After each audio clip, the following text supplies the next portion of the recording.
सभी को नमस्कार। करियर फर्स्ट चैनल पर आप सबका स्वागत है। आज का डिक्टेशन आपका टेस्ट होगा। मैटर को ध्यानपूर्वक लिखें।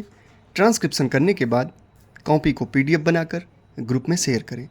कॉपी चेक होने के बाद उसी ग्रुप में आपको वापस भेज दी जाएगी। डिक्टेशन लिखने के लिए तैयार रहें। Ready, start. भारत असंख्य विविधताओं से परिपूर्ण लोकतंत्र है। चीन को पछाड़ भारत विश्व का सर्वाधिक जनसंख्या वाला देश बन गया है, पर उसकी समस्याएं विकराल हैं।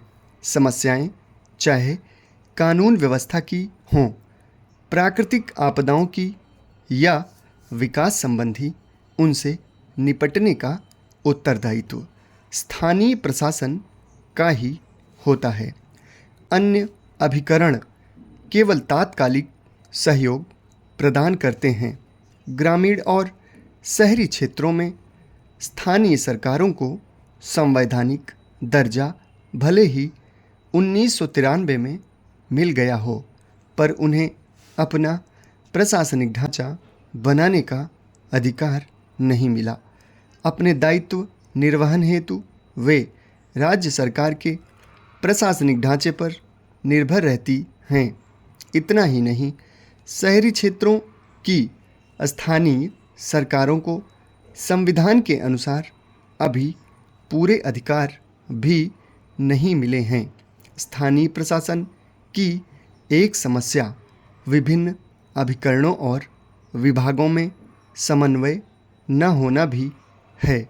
शहर या जिले के स्तर पर कोई वरिष्ठ नोडल अधिकारी होना चाहिए जो क्षेत्रीय विकास का समन्वित मॉडल बना सके, जिससे विकास प्रक्रिया में विभिन्न विभाग क्रमबद्ध ढंग से अपने हिस्से की जिम्मेदारी पूरी कर सकें।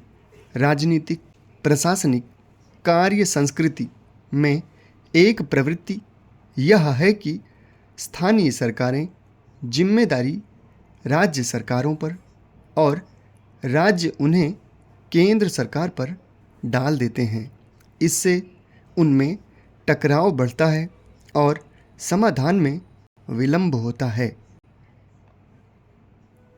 जिलाधीश से लेकर पटवारी और मेयर से लेकर पार्षद सभी जनता के प्रति उत्तरदायी होते हैं, पर दुर्भाग्य से आपदाओं को वे प्रायः भ्रष्टाचार के अवसर के रूप में देखते हैं। फिर स्थानीय प्रशासन पर अनेक विकास योजनाओं के क्रियान्वयन का भार होने से वह भावी समस्याओं का पूर्वानुमान लगाने की जगह समस्याओं के प्रकट होने की प्रतीक्षा करता है और समाधान हेतु प्रतिक्रियात्मक दृष्टिकोण परिवर्तनवाद की ओर अग्रसर है। जिस प्रकार राष्ट्रीय और वैश्विक स्तर पर मोदी का जन समर्थन बढ़ा है, वह प्रमाणित करता है कि लोग परिवर्तनों को पसंद कर रहे हैं। सरकार आंशिक परिवर्तन की जगह समग्र परिवर्तन को लक्ष्य कर रही है। ऐसा परिवर्तन श्रम साध्य, प्रतिरोधात्मक और धीमी गति से होता है।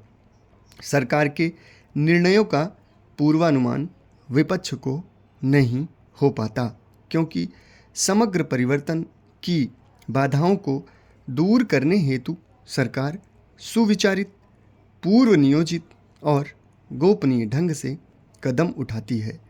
मोदी सरकार ने अपनी पार्टी की योजना को लागू करने हेतु साधन और साध्य का समन्वय किया है, पर क्या जनता इस समन्वय को स्वीकृति देगी? यह इस पर निर्भर है कि जनता साधन और साध्य में किसे महत्व देती है। गांधी जी साधनों की सूचिता और नेहरू जी साध्य को महत्व देते थे। दोनों आदरणीय हैं। इसलिए सरकार द्वारा साधन और साध्य के समन्वय को जन स्वीकृति मिल रही है। सरकार ने लोकल को ग्लोबल के जिस स्तर तक उठाया है वह विश्व की इकोनॉमी को प्रभावित कर रहा है। उन्होंने भारत की बेहतरीन मार्केटिंग की है। रूस यूक्रेन युद्ध के दौरान रूस से तेल खरीदना, अनेक देशों से रुपए में द्विपक्षीय व्यापार समझौता, G20 की अध्यक्षता करते हुए अफ्रीकी देशों को उसमें समावेशित करना आदि बहुत बड़े निर्णय हैं जो भारत की बढ़ती ताकत की वैश्विक स्वीकार्यता का संकेतक हैं। समाप्त। धन्यवाद।